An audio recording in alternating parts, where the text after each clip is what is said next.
Ferrari has always been a company driven by emotion. The sound, the drama, the connection between the driver and the macchina. Then came the SF90, a Ferrari powered not only by a twin-turbocharged V8, but also by 3 electric motors. A car producing 1000 horsepower while introducing an entirely new chapter to Ferrari's history. And somehow Ferrari decided this all should be experienced with the roof down. This time we're taking a closer look at Ferrari's SF90 Spider Pack Fiorano, recreated in 1/18 scale by BBR. When Ferrari introduced SF90 in 2019, it wasn't simply launching another flagship supercar. It was making a statement. For decades, Ferrari built their reputation by manufacturing naturally aspirated engines, mechanical emotion, and an unmistakable soundtrack.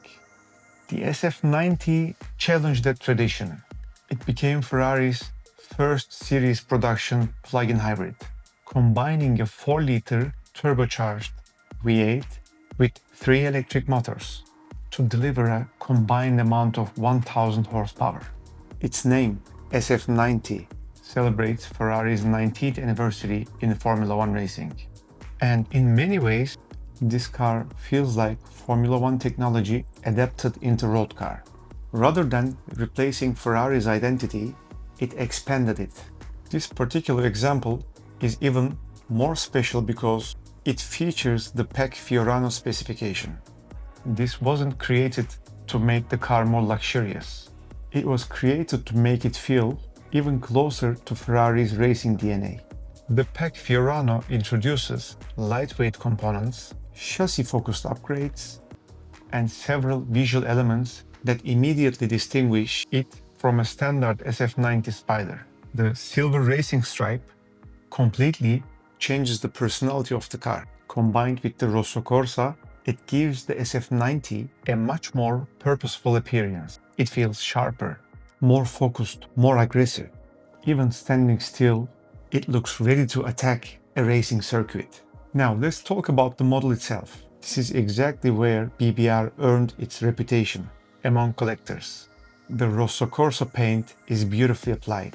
Under studio lighting, every body line catches the light naturally without looking exaggerated. The proportions feel incredibly convincing. The stance is exactly what I'm looking for from a premium Ferrari model. As I move closer, the smaller details become even more impressive. The wheels, the brake calipers, the panel gaps, the carbon fiber elements, it all feels carefully executed. Nothing appears oversized or simplified. One detail I particularly like is the interior. Ferrari could have gone with a traditional black cabin. Instead, this specification uses a beautiful brown leather interior. Against the Rosso Corsa exterior, it creates a much warmer and more sophisticated contrast. It's one of those combinations that quietly grows on you the longer you look at it. Moving to the rear, the layered aerodynamic surfaces, diffuser, and the vents give the model an incredible sense of depth. Every angle reveals another detail. Every surface seems to serve a purpose, and BBR has translated all of that remarkably well into this scale. Now that's where my opinion becomes a little more personal.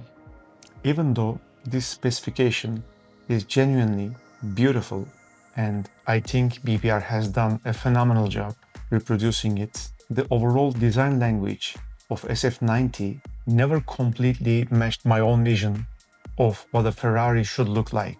That's not criticism. It's simply personal taste. And I completely understand why so many people like this car, because the engineering is extraordinary. The performance is almost impossible to comprehend, and visually, it's one of the Ferrari's boldest modern designs. But when I picture a Ferrari in my mind, I still find myself thinking about the cars that came before it. The SF90 doesn't replace those memories. It simply tells a different story. It may not be my favorite Ferrari design, but it's certainly one of the most important Ferraris of the modern era. Now I'd love to hear your opinion. Do you think the SF90 represents the future of Ferrari in the best way possible? Or do you still prefer the Ferraris that came before this one? Let me know your thoughts in the comments. And as always, thank you for watching. This is Vaulted Figures.